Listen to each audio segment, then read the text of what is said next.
In the dim corridors of Tudor history, one truth remains buried beneath the grand portraits and ceremonial myths.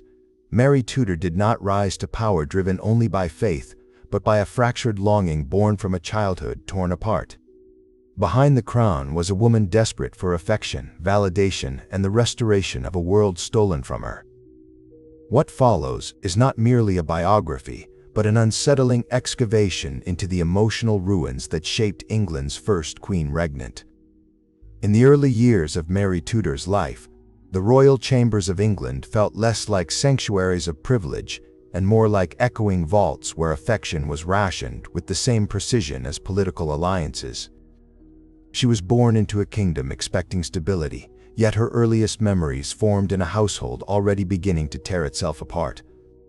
Catherine of Aragon, steadfast and dignified, clung to her daughter as if Mary were the last remaining fragment of a world that Henry VIII was preparing to discard. And Mary, small and observant, absorbed every tremor in her mother's voice, every strained pause, every forced smile that attempted to shield her from the gathering storm. Mary's childhood curiosity often collided with an incomprehensible truth. She was adored when it benefited her father, and invisible the moment she reminded him of the wife he wished to cast aside. Henry's shifting moods created an environment where Mary learned early that affection could vanish without warning.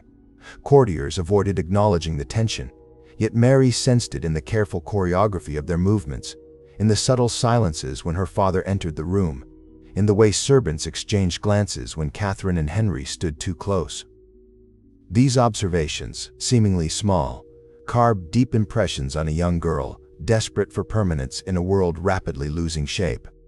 When Henry began the process of discarding Catherine, Mary found herself caught between the fading authority of her mother and the overwhelming force of her father's new ambitions.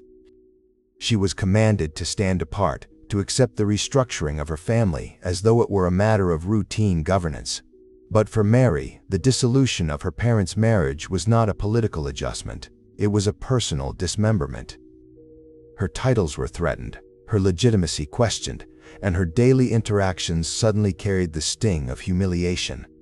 Once addressed with reverence, she began to hear her name spoken cautiously, as though it were a delicate subject that might provoke the king's displeasure. As Catherine's influence dwindled, Mary learned to endure prolonged stretches of isolation. She remained loyal to her mother, even when doing so placed her under increasing scrutiny. The comforts of childhood songs, lessons, shared prayers became reminders of a life slipping further from reach. She clung to them with escalating intensity, storing every memory like a relic of stability. And with each loss, her hunger for unwavering devotion grew. This longing did not manifest as childish dependency, but rather as something sharper, more complex, a belief that love had to be absolute, unquestioned, and permanent, or it was worthless. By the time Mary was forced to separate from Catherine, the emotional damage had already carved its lasting architecture. Observers would later interpret her strict piety and rigid convictions as signs of religious zeal, but their roots traced back to these formative ruptures. Mary's devotion became her shelter, her means of reclaiming a coherent identity when her family structure collapsed. Yet beneath the surface, this devotion was intertwined with darker impulses, an unspoken determination to restore everything torn from her, even if restoration demanded severity. In the shadows of her broken childhood, the seeds of future cruelty began to take root, waiting for the day when she would command enough power to reshape the world that had once shattered her. Mary Tudor's adolescence unfolded under conditions that stripped her of every certainty she had once clung to. When Henry VIII's campaign to dissolve his marriage reached its peak, Mary's existence transformed from that of a cherished princess into that of a political liability.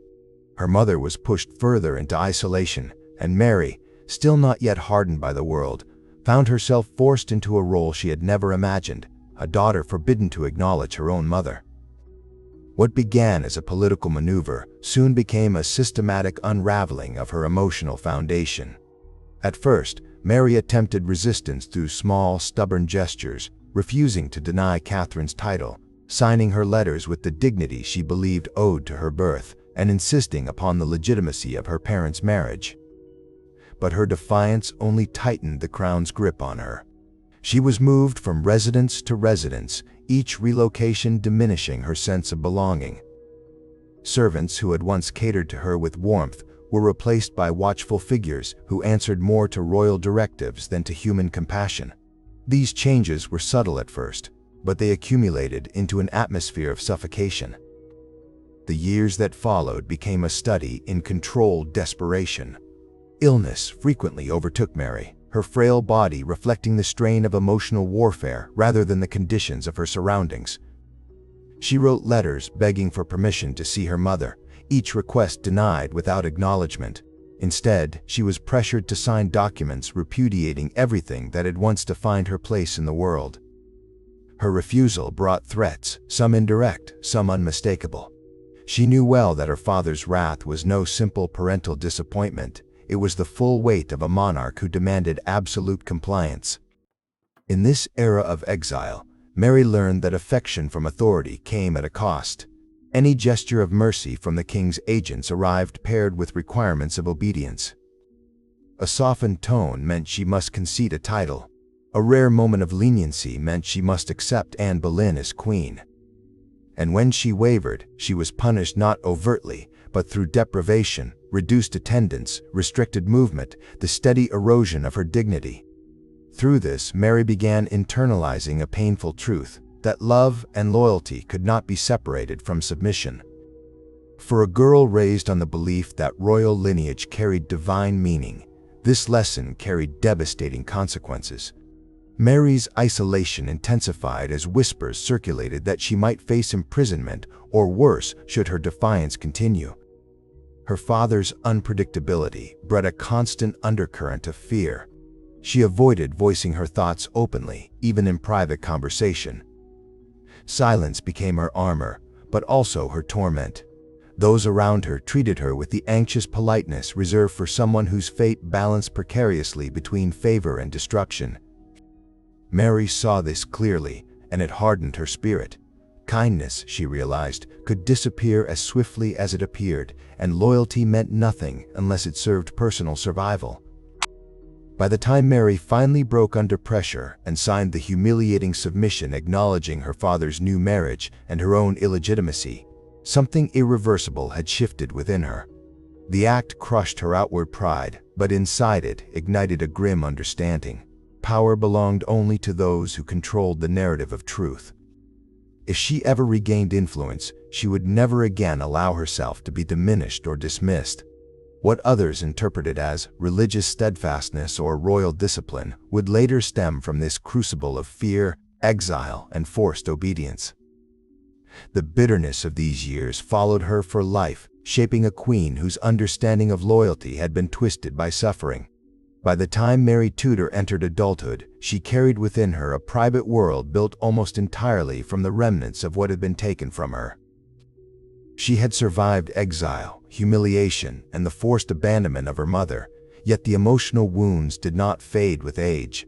Instead, they thickened into a longing so persistent that it shaped her every conviction. What Mary desired most was not merely religious continuity, but the restoration of the emotional order she lost as a child. Her mother's faith, the rituals she grew up with, the familiar cadence of Latin prayers, these were no longer symbols of piety alone.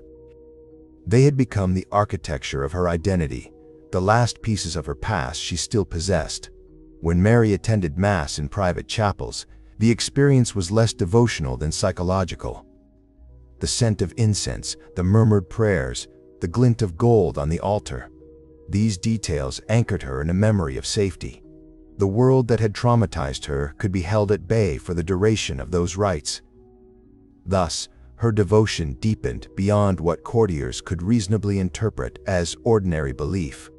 Religion became an emotional refuge, a reconstruction of the childhood she had been forced to abandon. The past was forbidden to her, yet she reached for it with a quiet fervor that bordered on obsession. This attachment did not go unnoticed. Mary's counselors and attendants observed how she gravitated toward objects linked to her mother: a rosary, a carved crucifix, a fragment of embroidered cloth. She treated these items with a reverence that surpassed their spiritual purpose. To Mary, they were relics not of saints, but of Catherine herself. The more her world shifted around her, the more tightly she clung to these modest symbols of permanence. Even in conversation, she invoked her mother with a frequency that unsettled those who hoped she might eventually move beyond the shadows of Henry VIII's rupture. Yet, Mary's longing for the past was not merely nostalgic. It carried a latent severity. Her mother had taught her that truth was unchanging, that faith was unwavering, that duty was sacred. In Mary's mind, to restore these principles was to restore the stability she lost. The question was not whether she would act on this conviction, but how far she would be willing to go. Beneath her outward composure lay a growing rigidity, an inability to separate spiritual integrity from emotional necessity. The political climate of England amplified these internal strains. With every Protestant reform imposed during her brother Edward VI's reign, Mary felt the ground beneath her shift further away from everything she cherished. She resisted quietly at first, then more defiantly, insisting upon her right to observe Catholic rites even when forbidden. Each act of resistance was more than religious defiance. It was a desperate attempt to reclaim what had been stolen from her. The past, once a memory, became a calling. Those closest to her began recognizing a pattern. Mary responded to uncertainty with increasingly fixed beliefs, as though refusing to adapt would force the world back into a shape she could recognize. Her devotion was sincere, but it was also brittle. Beneath its outward sanctity, it concealed a wounded heart clinging fiercely to something it could not let go. And as pressures mounted, her longing for the past sharpened into something far more resilient, a determination to restore not only a faith, but a broken childhood world she believed only she could resurrect. Mary Tudor entered her marriage to Philip II of Spain with a mixture of trembling hope and gnawing dread. She had risen to the throne after years of humiliation, illness, and emotional starvation, and Philip represented more than a political alliance. He embodied the promise of validation.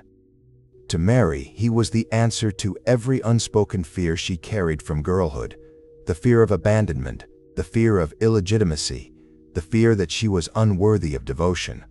She convinced herself that if she secured his affection, she could heal the wounds carved by her father and the court that once reduced her to near invisibility. Their first meeting did little to justify such longing. Philip arrived in England as a man fulfilling a duty, not seeking companionship. He was courteous, even respectful, but detached in a manner that Mary misread as noble restraint. To her, his silence meant depth, his reserve meant mystery, and his occasional politeness felt like the earliest flicker of affection. But Philip's gaze rarely lingered on her, and his conversations remained formal, dictated more by political necessity than personal interest.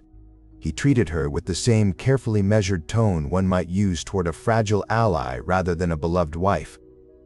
Mary, however, interpreted every small gesture through the lens of her own desperation. When Philip offered his arm, she felt a surge of hope. When he wrote letters addressing her as "my wife," she read devotion where there was only protocol. And when he performed his duties as consort at her side, she convinced herself that his presence was voluntary. The few times he smiled, Mary memorized the expression, carrying it privately like a relic of emotional significance. Her yearning grew until it filled the quiet spaces of her reign, shaping decisions, straining alliances, and deepening her dependence on his approval. But Philip's distance became impossible to ignore. He spent long hours with advisors, discussing imperial matters that excluded her. He retreated into correspondence with Spain, where his real life, political, familial, emotional, continued without interruption. Mary tried to close the gap through attention, gifts, and eager attempts at shared conversations, but her efforts only underscored the imbalance between them. Philip responded with kindness that was polite but cold, as if he feared the consequences of affection more than the consequences of withdrawal. As Mary's hope began to fracture, her disappointment seeped into the way she governed. Ministers who hesitated to support her marriage felt the weight of her new rigidity. Dissent, once tolerated, became intolerable. She demanded not loyalty alone, but alignment, a reflection of her private desperation for certainty. When she sensed resistance to Philip's presence or influence, she responded not with reasoned negotiation, but with sharp rebukes and pointed suspicions. Her emotional world, once fractured by her father's betrayal, now cracked under the strain of a husband who offered formality instead of devotion. Philip did not intend cruelty, yet his emotional absence inflicted a wound deeper than any overt rejection. Mary's longing transformed into something heavier, a quiet obsession tethered to the belief that she could still win him, that devotion could be earned through persistence, faith, and obedience. But with every passing month, the distance between them grew sharper, leaving Mary increasingly isolated. And, in that isolation, she began turning toward the only realm she could command, her court, her faith, and the fragile sanctuaries where power could compensate for the affection she was denied. Mary Tudor's longing for an heir became the most fragile and desperate hope of her reign. The prospect of bearing a child was not merely a political necessity, it was an emotional lifeline. She believed that motherhood would bind Philip to her, secure her throne, and restore the sense of worth that had been stripped from her since childhood. In her mind, an heir represented vindication, proof that her marriage was sanctioned by God, that her body had not failed her, and that her lineage, once threatened by her father's cruelty, could finally reclaim its legitimacy. When Mary first believed she was pregnant, the announcement spread through England with a sense of relief and expectancy. Courtiers offered congratulations with rehearsed smiles, while European ambassadors reported the news with careful diplomacy. But behind the polished ceremonies, Mary's private world throbbed with a level of emotional intensity few could comprehend. Her body became a symbol she observed obsessively. She interpreted every change, real or imagined, as confirmation that her life was finally transforming. Her appetite shifted, her abdomen swelled, and her monthly cycles ceased. Physicians examined her with reverence, hesitant to contradict a queen whose hope bordered on fervor. Philip received the news with cautious optimism. For him, an heir was valuable, but Mary's emotional dependence on the pregnancy unsettled him. She interpreted his measured enthusiasm as shyness, believing his reserve masked tenderness.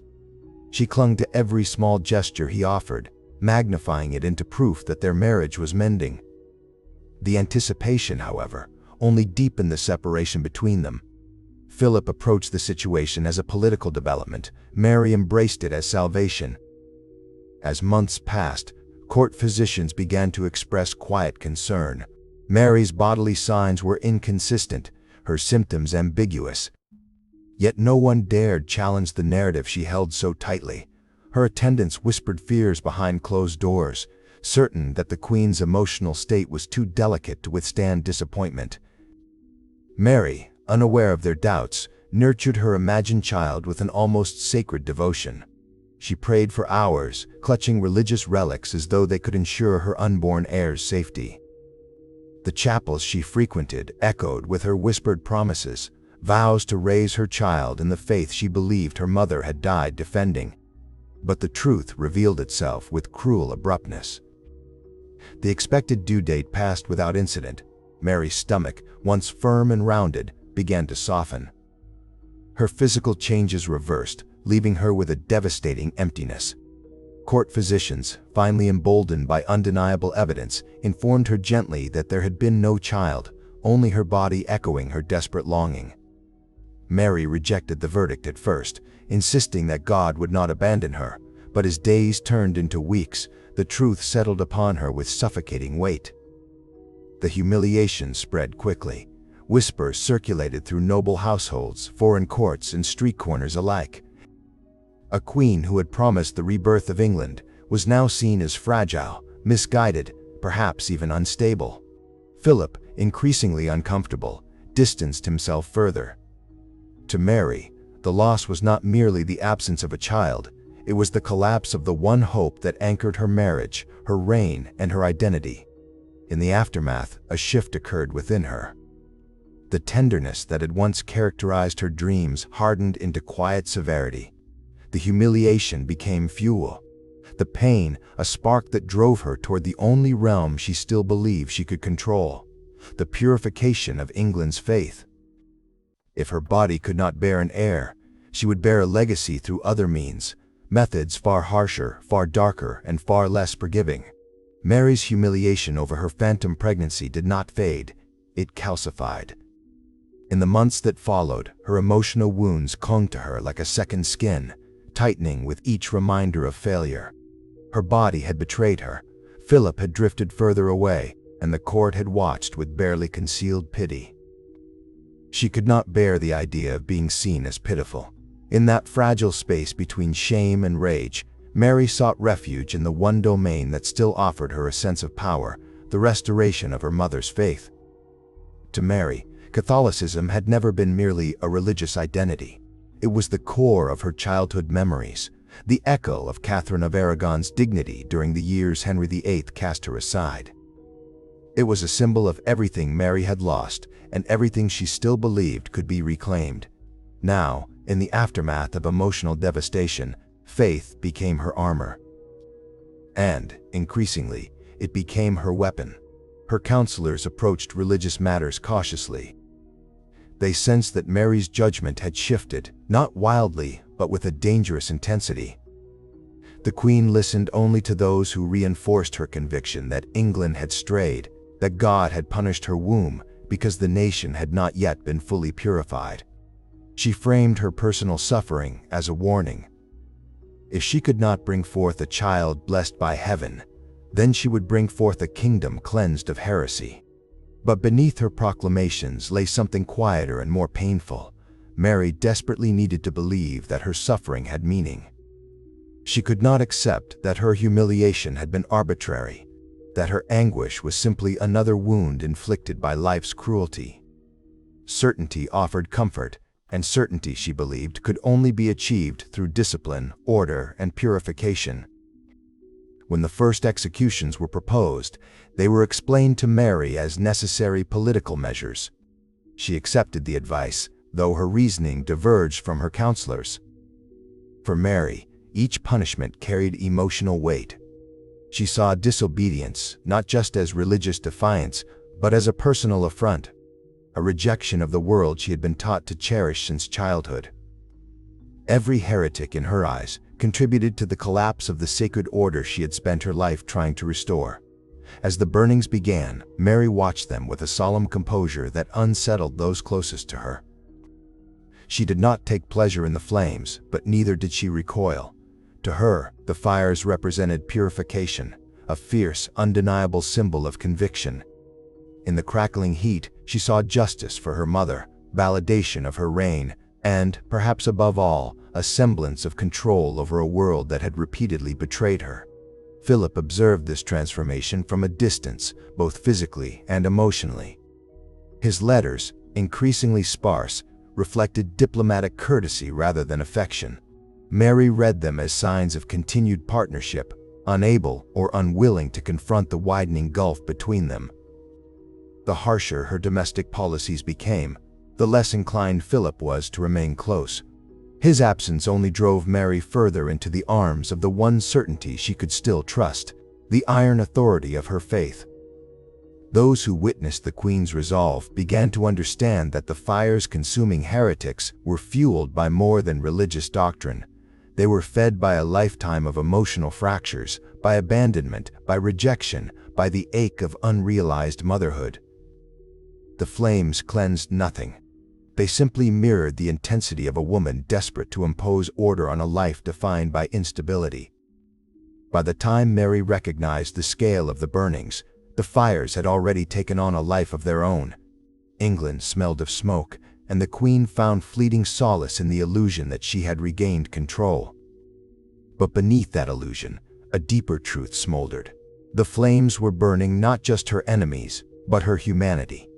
By the second year of Mary's reign, the atmosphere inside the royal court had shifted from cautious respect to something far more delicate, an ever-present, suffocating fear. Servants walked as though sound itself might offend the Queen. Courtiers measured every word, every gesture, calculating how it might be interpreted by a woman whose emotions now moved like storms across the palace corridors. Those closest to Mary learned quickly that her moods were no longer private matters, but political hazards. Philip's periodic absences only sharpened the tension. When he remained in England, Mary seemed calmer, her posture lighter, her voice softer. She watched him with an intensity that unsettled even her most loyal attendants, as though his presence alone held her together. But when he left, always with diplomatic reasons, always with promises to return, the fragile structure of Mary's composure cracked. The queen who had once endured years of isolation as a girl now found herself unable to bear even weeks without him. His latest departure was the worst. Philip had sailed to Brussels with a carefully worded reassurance that the separation was temporary. Mary clung to the letter as though it were scripture, reading it until the ink smudged. But the court noticed what she would not. The king's promises had grown vaguer, his tone more formal. The affection Mary imagined lingering between the lines was a projection born of desperation. As Philip's absence stretched on, Mary's temper tightened.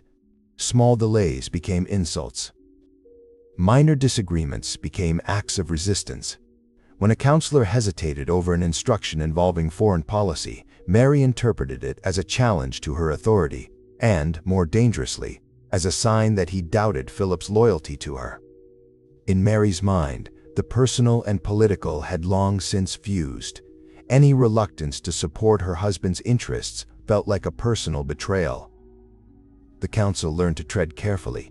They submitted revisions softly, offered suggestions indirectly, and rehearsed their words before every audience with her. Still, their caution could not contain Mary's worsening suspicion. She studied her advisors with narrowed eyes, searching for traces of disloyalty, not in their actions but in their tone, their breathing, the slightest flicker of hesitation. One evening, after receiving news that Philip would not return before winter, Mary summoned her council. The message had shaken her deeply. She spent hours in her chamber beforehand, pacing in agitated silence, clutching a rosary until her knuckles blanched. When she finally entered the audience chamber, her eyes were red, but her expression was set with a fragile, dangerous firmness. A counselor asked a measured question regarding a Spanish request for military support. His voice was respectful, almost fearful. Yet Mary heard only doubt. The tremor in his tone struck her as judgment of her marriage, her decisions, her worth. Something inside her cracked. She interrupted him sharply, her voice trembling not with anger but hurt. She accused him of undermining her husband's interests, of betraying the unity she had fought so hard to build. The counselor attempted to clarify, but Mary wouldn't hear it. Her pain had already transformed into certainty. Within hours, she issued punitive orders against several members of her household, accusing them of interference in affairs too sacred to question. The severity of the punishment startled even her staunch supporters. But Mary was past restraint. These were not strategic decisions. They were emotional reflexes.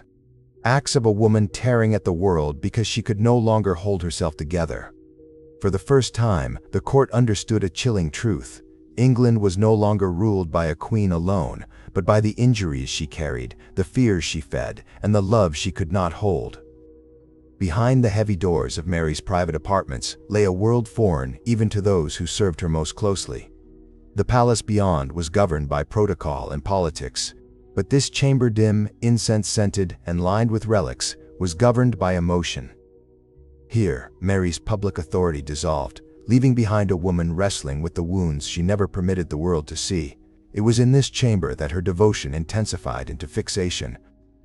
Prayer had always been Mary's refuge, a place where the chaos of her life found temporary order. But now, her prayers grew longer, more desperate, more punishing. Hours passed with her knees pressed against cold stone, her hands gripping rosary beads until they carved small red crescents into her palms. She whispered petitions so fervently that her voice sometimes cracked into silence. Servants, hearing the muffled sobs behind the door, pretended they had heard nothing. On the wall opposite her prayer stool hung portraits of her parents, Henry VIII with his commanding presence, Catherine of Aragon with her wounded dignity. Mary stared at her mother's image with aching intensity. In Catherine's quiet strength, Mary saw not just a queen, but a mirror of her own suffering. She imagined Catherine encouraging her, justifying her piety, absolving her sorrow. The portrait became a companion, a witness, a silent reassurance that endurance was a form of righteousness. Philip's portrait, however, she treated differently. It rested on a small table where she could reach it easily. Sometimes she touched its edges with tenderness. Other times she gripped it so tightly that her knuckles whitened. His absence gnawed at her. She told herself that suffering for him was holy, that pain purified devotion, that God tested the faithful through longing. But beneath the religious framing lurked a simpler truth. Mary could not bear to feel unwanted again. Her ladies observed her unraveling with growing fear. Mary would drift into long silences, her eyes fixed on nothing, before suddenly erupting into trembling confessions of being abandoned by everyone she had ever loved. At other times, she would lash out unexpectedly sharp words spoken from the raw edge of exhaustion. These moments never lasted, but they revealed the precarious state of her emotions. One lady-in-waiting recalled how Mary once clutched her hand unexpectedly and asked, with a fragile desperation, whether Philip spoke kindly of her while abroad. The girl stammered an answer she hoped was comforting. Mary smiled, a small, relieved smile, but tears followed moments later, sliding down her face before she wiped them away with agitation, embarrassed by her own weakness. Her inner circle learned to tread a line between comforting and avoiding her. Too much reassurance seemed to expose her fragility, too little triggered suspicion. In her most vulnerable moments, Mary reverted to a state reminiscent of childhood, seeking validation, fearing rejection, terrified of being left alone with her thoughts. Her grief, no longer political or strategic, had become deeply personal and painfully raw. At night, she lit candles that cast trembling shadows across the room. She believed the flickering light represented her endurance, tested yet unextinguished. But to those who inadvertently glimpsed the scene, the effect was far more haunting. A solitary queen surrounded by symbols of the past, praying to ghosts, drowning in devotion that had lost all balance. The rituals she once relied on for peace had become chains. Prayer no longer soothed her, it consumed her. Grief no longer humbled her, it distorted her. And devotion, once a source of identity, became a labyrinth with no exit. In that private chamber, Mary Tudor was no longer a monarch. She was simply a woman pleading for the love she feared she would never receive. By the time Philip's absence became routine rather than anomaly, the architecture of Mary's inner world had begun to warp. The court sensed the shift long before she admitted it even to herself. Every hesitation, every whisper, every unreadable glance seemed to Mary an omen, another sign that loyalty was thinning around her like a frayed tapestry. She had spent her life fearing abandonment. Now she believed she was watching it unfold in real time. Her counselors, many already cautious after witnessing her volatility, found conversations with her increasingly treacherous. Straightforward matters twisted into emotional minefields. A delayed report became, in her mind, a concealed alliance. A disagreement on policy suggested secret admiration for Elizabeth. Even silence, especially silence, felt like accusation. Those who served her learned to measure each word before speaking, as though navigating a room lined with broken glass. Some of the most historically grounded dramatizations of this period reveal how far her suspicion had reached. One frightened advisor recounted how Mary summoned him late at night after learning that he had spoken to a known Protestant sympathizer earlier that day. She questioned him alone, her voice calm but laced with an unmistakable tremor. As he attempted to explain, she studied his face as though parsing not his words, but the sincerity beneath them. Her gaze carried a mixture of heartbreak and severity, as if each potential betrayal reopened every old wound. He was dismissed without punishment, but the message was unmistakable. The Queen saw enemies everywhere. Mary's distrust did not erupt in sweeping purges, but in quieter, more dangerous ways. Some advisors found themselves removed from meetings without explanation. Others were suddenly assigned to distant estates, a polite form of exile. She rarely justified these actions, and she did not need to. The court understood that Mary's decisions no longer followed political logic alone. They followed the unpredictable path of her fear. Her suspicion toward Elizabeth deepened as well. Though Elizabeth maintained careful distance and careful words, Mary felt an unspoken challenge in her sister's mere existence. Eyes turned toward Elizabeth with growing frequency, seeing in her a future that Mary had failed to secure. This quiet shift in attention poisoned Mary's sense of security. She imagined conversations she was not present for, imagined alliances forming, imagined that even God, whose promises she clung to, might allow her sister to eclipse her. Each new anxiety fed into the next. Rumors that Philip advised Elizabeth more favorably than he advised Mary, rumors with no substantial evidence, pierced her like thorns. Her loneliness magnified every doubt until reason became secondary to instinct. She believed betrayal lived in every shadow because shadows had betrayed her before. Her punishments escalated not in blood, but in severity of judgment. Small offenses received disproportionate reprimands. A servant misplaced one of her rosaries and was dismissed on the spot, though Mary wept privately afterward, claiming that the carelessness felt symbolic. Another counselor spoke too favorably of diplomatic compromise with Protestant estates, and Mary's icy silence during their next meeting told him more than any decree. The Queen was unraveling quietly, but power amplified every thread. Mary's greatest terror emerged near the end of the chapter's events, the realization that fear-driven loyalty was not loyalty at all. Her court bowed deeper, spoke more cautiously, and praised her more frequently. But she sensed the truth beneath it. These gestures came not from devotion, but from fear of her sorrow, fear of her anger, fear of what she might become if pushed further. For a woman who had spent her entire life begging to be loved, this truth struck harder than any rebellion. The Queen of England was obeyed. She was feared, but she was not trusted. And she was certainly not loved. By the late 1550s, England whispered about Philip of Spain less as a king consort and more as an absence that cast a larger shadow than any living presence. His departures had once been framed as diplomatic necessity, now they resembled escape. For Mary, each departure stripped away another layer of hope until she was left clutching the frayed remnants of a love she had built more from longing than reality. Philip's letters arrived irregularly, each one brief, courteous, and painfully restrained. They read like diplomacy disguised as affection, offering neither comfort nor clarity. Mary reread them obsessively, searching for hidden tenderness, imagining care in phrases designed only to maintain appearances. Courtiers saw how she softened at the sight of his handwriting and how quickly she crumbled once the illusion passed. Her belief that his return could restore stability became the last fragile structure holding her emotions in place. Desperate to prove her worth to him, Mary threw herself into political gestures she believed would draw him closer. She pledged England more firmly to Spain's interests, granted him influence others warned against, and spoke of uniting their kingdoms through an heir she still hoped to bear. Each concession made her advisors increasingly uneasy. But Mary interpreted their caution as indifference to her happiness, and indifference, to her, felt indistinguishable from betrayal. Her attempts to reach Philip grew painfully symbolic.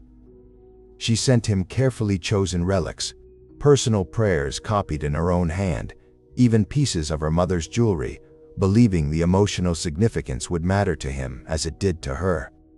Philip accepted them all with polite gratitude, but no real engagement. His distance was not cruelty, it was disinterest, which for Mary felt immeasurably worse. It was during this fragile period that rumors began circulating of another pregnancy. Mary clung to the possibility with a fervor that unsettled even her closest ladies. Though there was no clear medical evidence, she insisted she felt signs similar to the first-time fatigue, swelling, an intuition she believed came directly from God. Her advisors, weary from her past disappointment, exchanged anxious looks but dared not challenge her. No one wished to reopen a wound that had never healed. For Mary, the hope of pregnancy was not merely biological, it was salvation. An heir meant Philip might return. It meant England would see her as chosen. It meant her mother's legacy would triumph. And perhaps most importantly, it meant she would finally be loved not for her authority, but for what she could give. Weeks passed. Her symptoms shifted. Physicians grew uneasy, hesitant to contradict her, but recognizing troubling patterns. Mary avoided mirrors and avoided questions. She forced herself to smile through council meetings she barely absorbed, her heart pounding with fear each time she felt nothing where she believed life should be forming.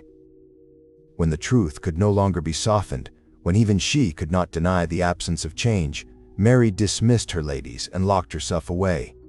Witnesses recalled hearing nothing for hours, no prayers, no footsteps, not even weeping. It was as though she had entered a silence too deep for sound. The collapse, when it came, was devastating not in volume but in emptiness. Mary emerged days later, hollow-eyed, speaking almost mechanically. The possibility of a child had been the final strand anchoring her to hope, and it had snapped. Her greatest illusion had not been about her body, but about love. That devotion could be earned, that sacrifice guaranteed reciprocity, that longing alone could tether someone to her. Philip remained distant. Her body remained barren, and Mary Tudor realized at last that the one thing she loved most had never loved her back. Mary Tudor's final months unfolded, not with dramatic collapse, but with the slow erosion of a woman who had fought her entire life against abandonment, only to be defeated by it in the end. By early 1558, the court sensed her decline even before physicians dared to name it. The Queen moved with visible weariness, her once stern gaze dulled by exhaustion. Each step echoed the weight of losses she could no longer conceal. The court, once cautious, now maintained a subtle but unmistakable distance.